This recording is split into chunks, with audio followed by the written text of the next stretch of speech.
Welcome to another episode of the Granite List Live, where we discuss all things related to human capital and employee benefits. I'm Lee Dill. And I'm Sally Pace. And today we are going to meet with some fabulous folks from RxManage. We're joined by Bill Hepscher and Casey MacPherson. We've covered pharmacy a good bit on the Granite List Live, but today it's going to take a different bent. And so to kind of kick it off for us, Bill, we're going to talk about international pharmacy. Will you give us a little bit of background on international pharmacy and how you in particular got started in this space? Yeah, sure. I know most folks listening to the podcast today are from the insurance world, the health insurance, employee benefits, broker world.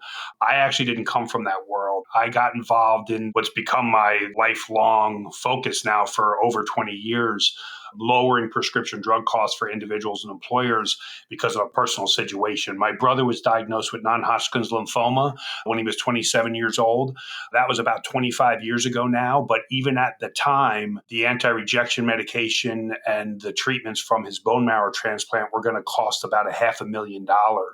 And what we found at the time was we were hearing stories about people that were traveling to Canada to buy prescription medications. We were hearing about caravans of families that were going up to Michigan, from Michigan over to Windsor, Ontario, and from other parts of the country going into Manitoba because the cost of the medications were so much less expensive. So we sourced medications for my brother. I came back to Tampa, Florida, and I spoke to a physician friend of mine who told me, Bill, we write prescriptions all day long and people just can't afford to take them. So they're either not taking their medication like they're supposed to, or they're taking a medication every other day, or they're splitting their pills in half. So I said, well, heck, if somebody who lives in Detroit, Michigan can drive to Windsor, why shouldn't somebody in Tampa, Florida have that same option to get lower cost prescription medications? And that's when we opened our company called the Canadian Med Store. And the focus there was really working with individuals, mostly seniors, helping them order a medication from a licensed pharmacy in Canada. We didn't know anything about the insurance world, but I can tell you fast forward several years after we grew, we had 7 locations in the state of Florida. We were helping tens of thousands of people. But we started to have a lot of the employers come to us after the ACA saying, listen, we're going self-funded and we can do a lot to control our costs when it comes to healthcare. But the one thing that we're getting our teeth kicked in is on prescription drugs. There's nothing we can do. You're helping our retirees. Can you help our health plan? And that's when we created RxManage, which is basically the same concept of an individual going from Detroit, Michigan to Windsor, Ontario, but doing it on an employer chassis. So the employers offer our service to their employees. And it's a huge win-win because obviously the employer is saving thousands or in some cases hundreds of thousands of dollars. And it also removes that barrier to that employee who maybe isn't overly compliant on their prescription medication. We always say we impact that 10% of the population that drives 90% of the cost. And often those 10% are the ones that aren't maybe as compliant because of cost or because of lifestyle.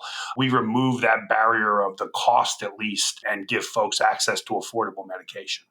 So that's a short version of a long story, however you want to define it. But I think Casey can give you a little bit more of our background as far as the clinical side, how my business partners are all pharmacists and physicians. We come across from a healthcare perspective, not just trying to fill a prescription, but really what do we do to lower the overall cost for the plan?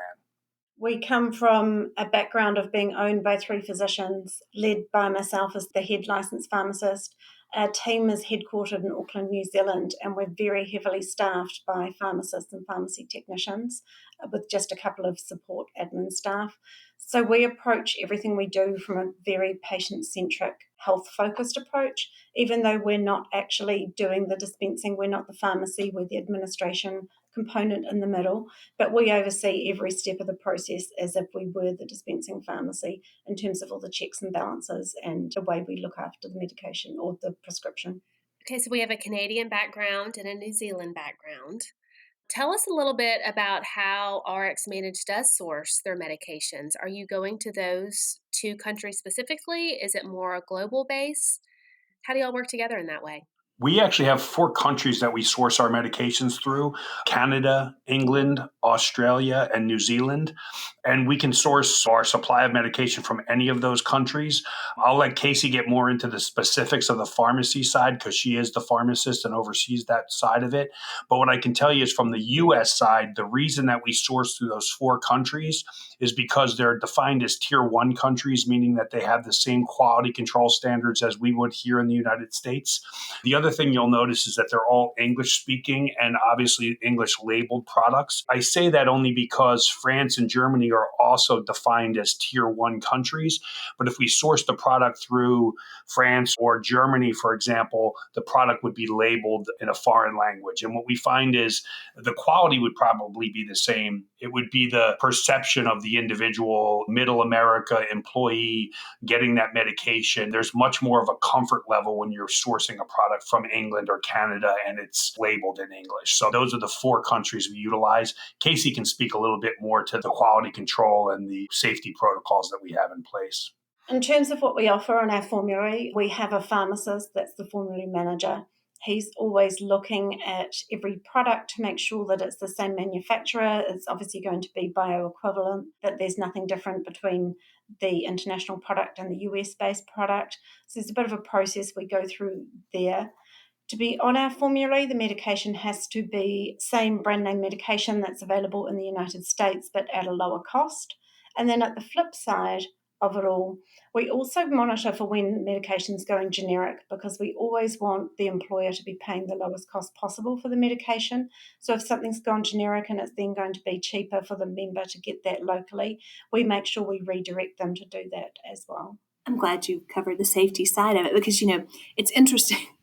If I'm traveling to Canada or England, I don't think twice about the food, eating the food or having a salad or a beverage, the safety of the food quality, and yet somehow drug quality safety seems to be such a roadblock to so many people.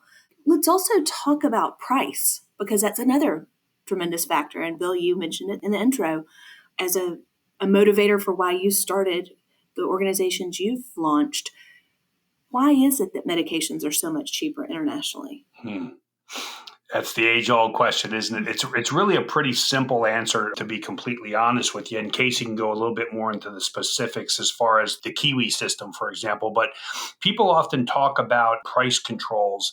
What I think is very interesting is that when you look at countries like Canada and England and Australia and New Zealand that we source our medications from, it's less a price control issue than it is a price negotiation issue, where here in the United States, there's no ability for the federal government, for example, Medicare, the largest purchaser of healthcare in the entire world, to even negotiate prescription drug costs. Now, we know that recently with the Inflation Reduction Act, there was some language added where 10 drugs can be negotiated to a lower cost and things like that. But we're only just catching up to that here in the United States. The rest of the world has negotiated drug prices for a long time.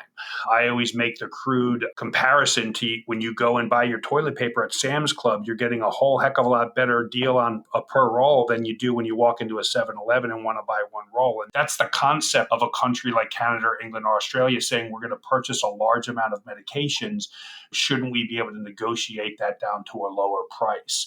We're here in the United States that not only hasn't happened, but it hasn't been allowed to happen. The Medicare Modernization Act actually made it illegal for Medicare to negotiate drug prices. So what that means is, although we're probably talking to folks that aren't in the Medicare world, they're working in the commercial world and group world, the reason that impacts us is remember that almost everything we negotiate on a contract basis when you're putting together a health plan is based on some Medicare allowable amount, correct? So you'd say, hey, the knee replacement is going to be X, so the health plan is going to pay a percentage over that or a dollar amount over the Medicare allowable amount.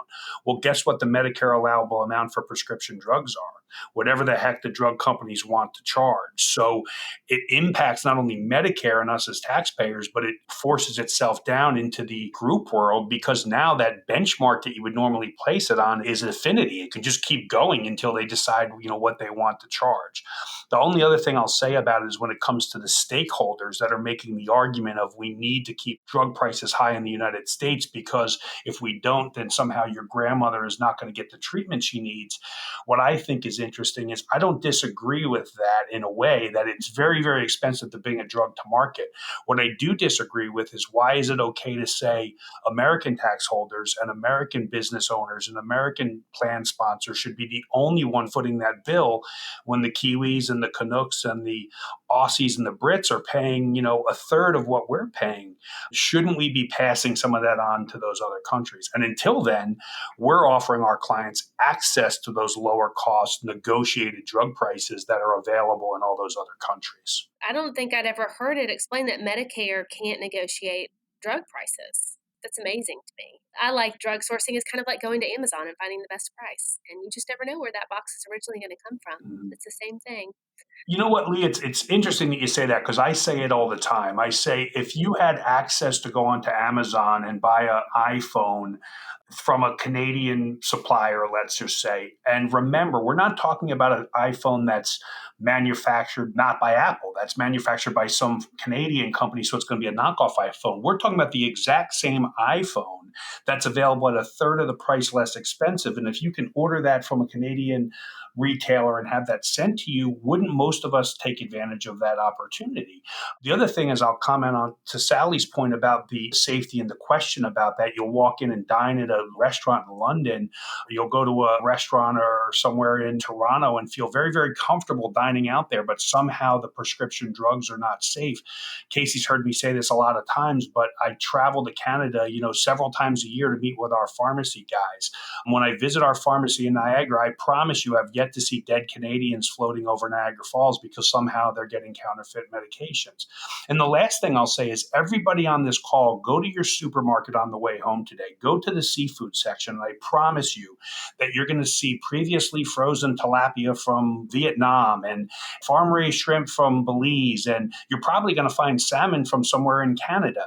And somehow we're led to believe that our Food and Drug Administration can approve that previously frozen tilapia for me to feed my kid and say it's completely healthy, but somehow they can't say that the Eliquis that's manufactured in the same exact facility, one just labeled for sale in Canada and one labeled for sale in the US, that somehow that Canadian product is inferior.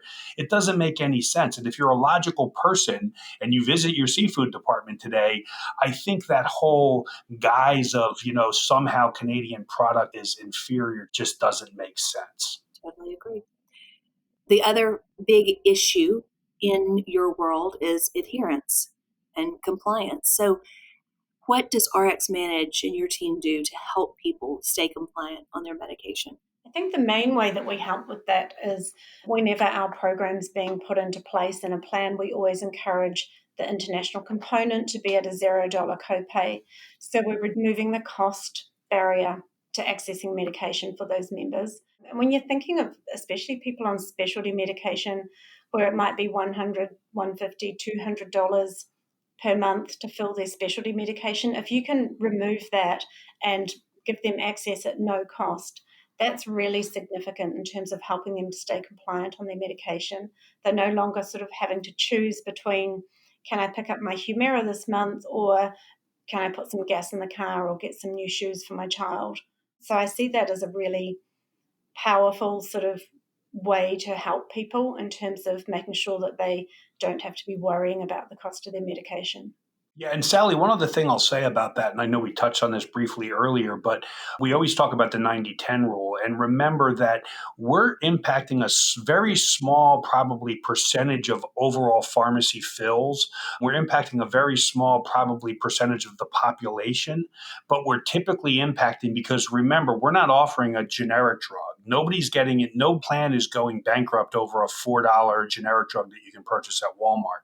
The problem becomes in the specialty and the brand name drugs, and those are the only drugs that are offered through our program. So what I think is interesting is even though we're impacting a small percentage of the population, we're often impacting a massive percentage of the overall healthcare spend.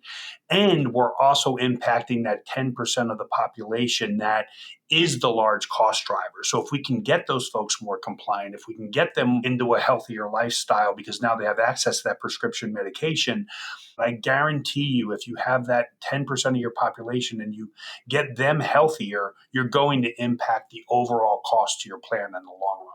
Well, that all sounds great. What do I do next? How do I get in touch?